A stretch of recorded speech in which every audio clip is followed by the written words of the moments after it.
Good day and welcome back to another DBZ Dokkan video. In this video we're going to be taking a look at the progression guide for 2025. I waited until the end of the 10th anniversary to update it so players could have a good idea of what to do, how to progress in Dokkan, how to start Dokkan, and obviously move towards being able to take on the hard content. Now I've broken it up into 5 phases. You have the start of Dokkan, the second phase, which will be about attaining resources to build your team, the third phase, which will be to build or how to start building your teams in what direction, the fourth phase, which will be mid-tier content, and then the fifth phase, which will be current end game content as at the time of this video and probably for the majority of 2025.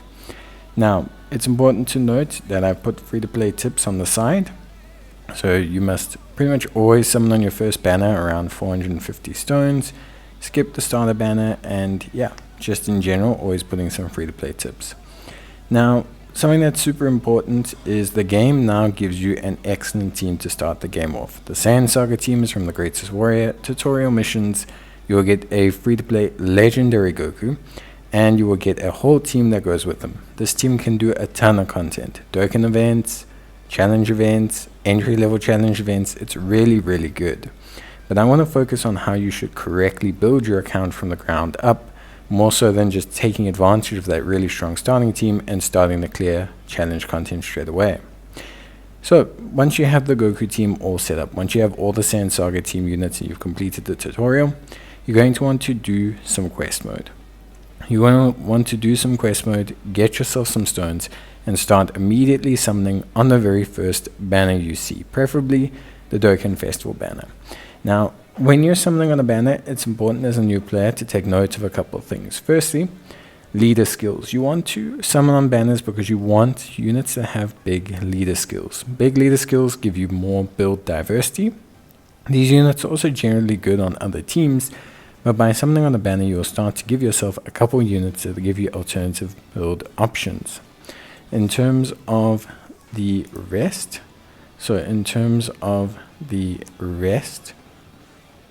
you will want to scrap them for bubble points. So any SR unit that you see, scrap them for bubble points, turn them in the trade points station in the game. You will use these for valuable resources later on and throughout your Dokkan journey.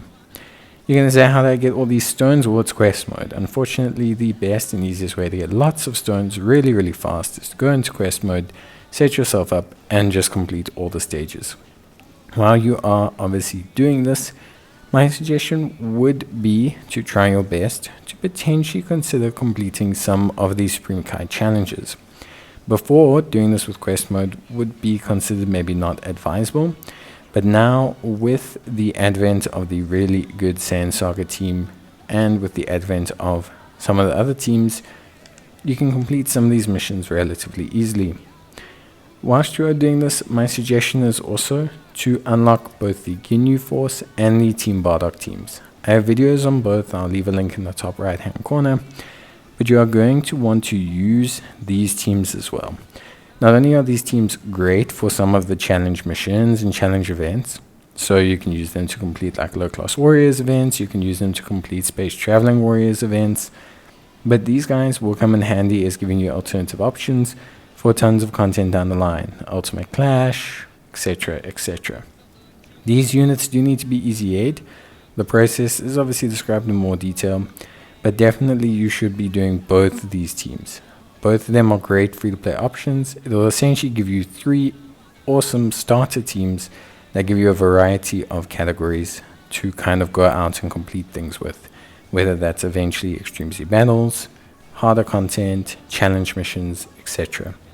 During this time, also look at doing some growth events. The only ones I would point out is the Total School Training, the Hidden Potential growth events, and the Pan growth event. Total School Training and Pan give you a lot of count EXP, which will give you lots of stamina to work with, and also obviously the Hidden Potential event because it gives you a lot of Hidden Potential orbs. Should also do the Link Skill Orb event as well, of course. But yeah, so those are the highlights in terms of growth. Sometimes there'll be temporary ones for skill orbs and things like that. You should do those. It will eventually help you. But by the end of phase 1, your main goal is to have quest mode pretty much wrapped up, summoned on your banner with at least 450 stones, and hopefully you've picked up some good SSR units, and you've got your 3 kind of beginner basic teams set up. You've got your Sand Saga, which will be your best team, your Team Bardock team, and your GNU Force team. Just before we head on to phase 2, just kind of a little bit of a discussion here about what other units you could potentially pick up while you are scanning those free-to-play events. So obviously the biggest struggle that players have in Dokkan when they start is they don't have a large roster of units. The bigger your roster of units, the more options you have, not only for completing events like temporary clash events, ultimate clash, but also obviously for doing certain different challenges relating to events like fighting Legend Goku missions, which require you to use different categories. There are certain free-to-play units that are going to be pretty cool to potentially pick up during this time, especially if you're farming quest mode. One of them is the Strength Super Vegito, an LR that I have already mentioned in this video. I'll leave a link on how to process his whole ordeal in the top right hand corner, but my suggestion would be for any player to potentially pick him up, especially if you're doing the quest mode anyway. You can pick up the currency, the Supreme Kai Trial Orbs, while you're doing the quest mode, and yeah, you may not want to focus on them, but if you can pick up a couple during the process and potentially finish off Vegito, it's highly advisable. At the same time, look for story events. Whatever story events are currently up, generally quite a few of them drop free-to-play characters. These characters are very useful. 1, you can immediately farm their super attack without using Kai's. 2, you can open up all their hidden potential system without needing to summon. And 3, these characters can help to expand your roster. You don't have to invest orbs in them, but some of their events even drop orbs as well, which you can use on either them or other characters. A great example is that Demon King Piccolo that you see there. You also may want to consider the Super Strike missions. These alternate per day generally, like for example AGL ones are up on a Monday, etc., unless there's a special event on. And you may want to look at the DB story events. DB story events are permanent, so there's no rush. Rather focus on the story events or even the strike events because they alternate. A lot of these drop a lot of stones, which will help you with summoning, but also will help expand your roster and your units that you use there. Now you've expanded your roster, or at least got your 3 main teams, GNU Force, Sand Saga, and obviously the Team Bardock. Your next step will be to identify which units you'll want to awaken. As I mentioned, you will be keeping all your SSRs. Focus on awakening any LR units or any units with high level leader skills, like this Int Goku. To awaken your units, you'll have to go complete Dokkan awakening events, which will drop Dokkan medals, which you'll use to awaken the character. Now, any of your 3 starter teams that you have, be it Team Bardock, be it the Saiyan Saga team, be it the GNU Force team, will all be able to complete any Dokkan event. So you'll be able to complete any Dokkan awakening event. You'll find these under awakening, and you can complete any of them, like any of them. Some might give you a little bit of trouble. There's some older ones that have weird gimmicks, but generally speaking, most new current events and pretty much any event will be beaten. So yeah, that kind of obviously covers, at least in theory, process of Dokkan awakening your units. Now you should, for the most part, Dokkan awaken every SSR you get. I know it sounds tedious, but a lot of units are very useful, and older units will eventually EZA. Maybe they have already got an EZA. Like, you should Dokkan awaken every unit. Whether you use Kai's in the beginning on those units is up to debate. Now, you should only use Kai's, at least at first, on leads and also units that currently fit under your best lead. So for example, we have Daima Goku. He has the Dragon Ball Seekers category. You'll want to only really boost units that fall under his big time lead, because he's possibly our best unit. Now, in terms of Extreme Z battles, you won't be able to complete a lot of Extreme Z battles. It's very hard. There's requirements and tough challenges, but with your Saiyan Saga team alone, you will be able to complete the first couple stages of quite a few Extreme Z battles. Maybe not the LR ones or the more recent ones, but the further you go down the list, the further back you go, the more chance you'll have of completing a couple stages of each one. Now, why would you want to do this? Well, you want to do this because you want to clear at least stage 1 to 5 of quite a few older Extreme Z battles. This will give you Kais, which you can use to upgrade your characters, and will also give you Dragon Stones. But it's more the Kais that you're looking for. For example, if I complete a level 5 stage for a physical unit, I'll get a physical Kai or 2. And so you'll want to use those to consider upgrading the unit you've summoned. It's a great way to grab some early Kais, stones, and just have an easier way to get resources. Kais themselves also drop from a ton of different things. As a new player, it's probably the thing you're going to struggle the most to get. Quest mode stones, dragon stones can all be used. Don't ever use your dragon stones. So don't ever summon on a Mr. Kai banner. It's not worth it.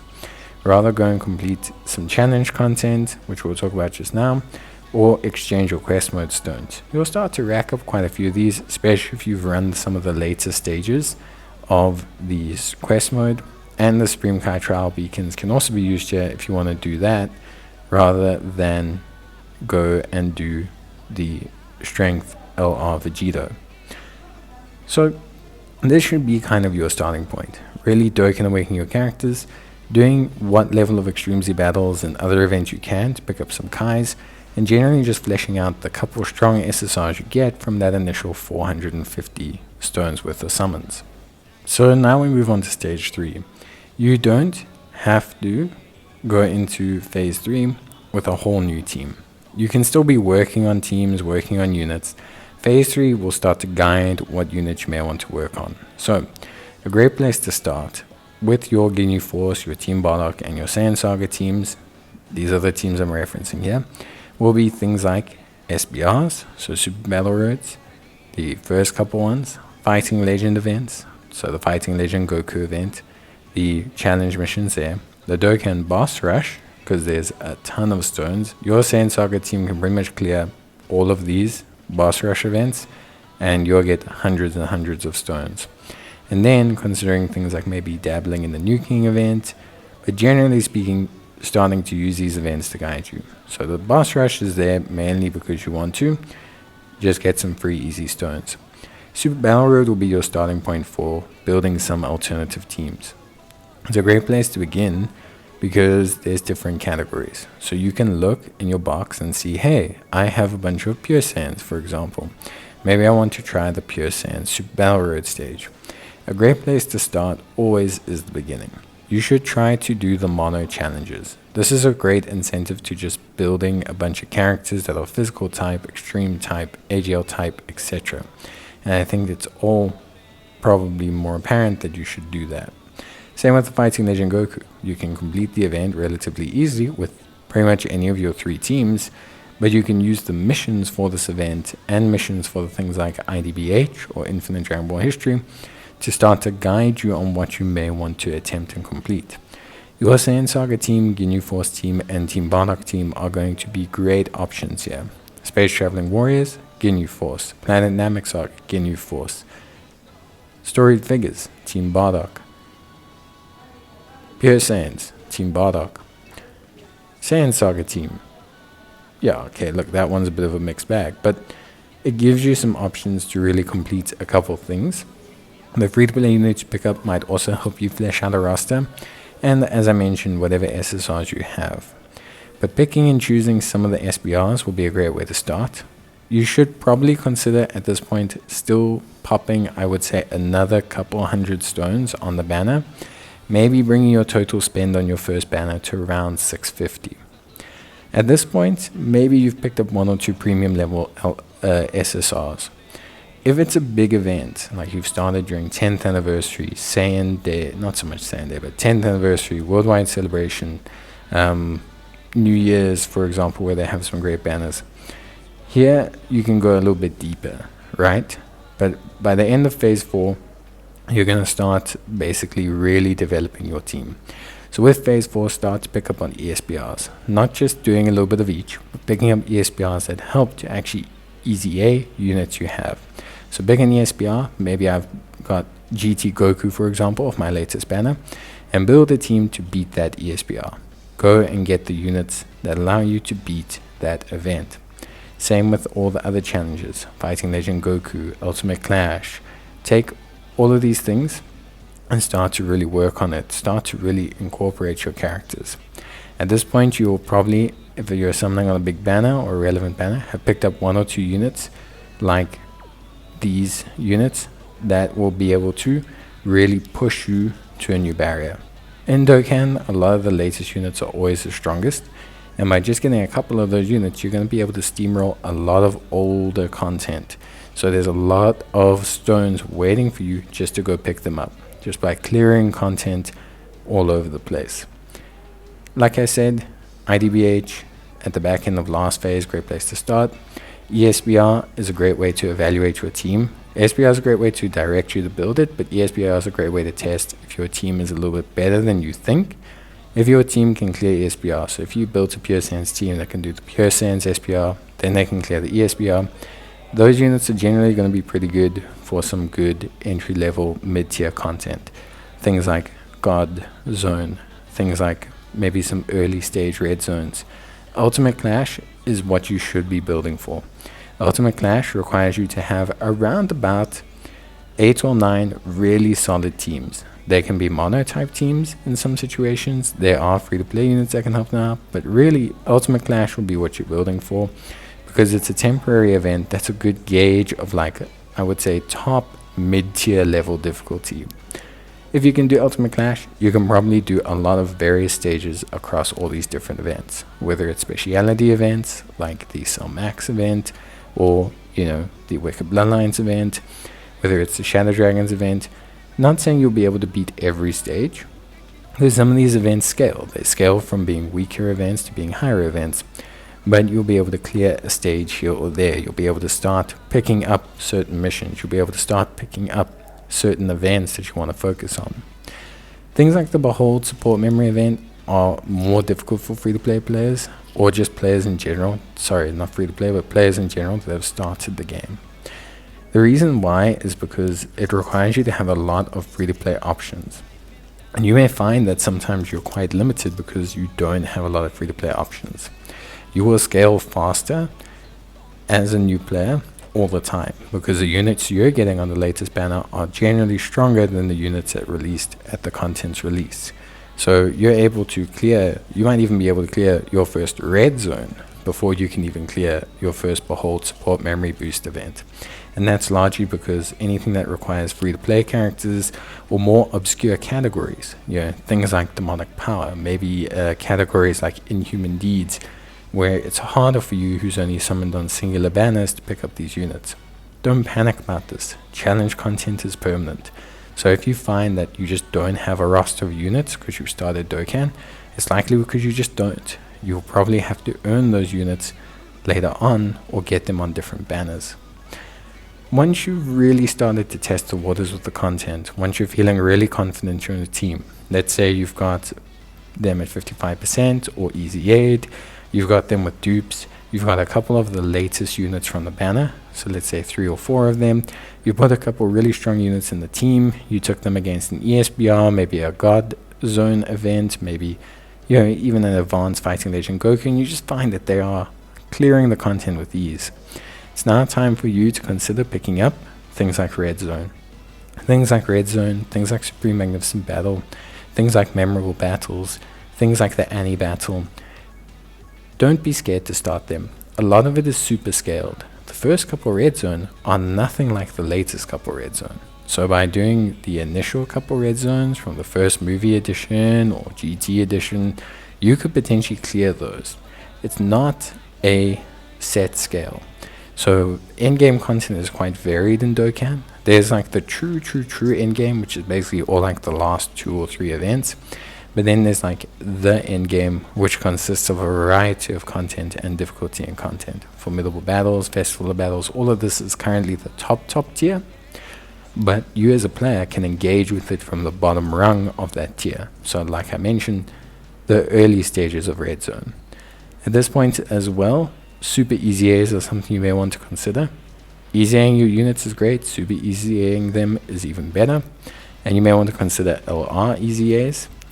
This is the point where things start to really free up for you in Dokkan, because you've now probably got at least 5 or 6 or 7 different teams that are running under SSRs. However, you may want to still go back and pick up some powerful free-to-play LRs. It's not just because they look cool, it's because they help you a ton in expanding your roster of options.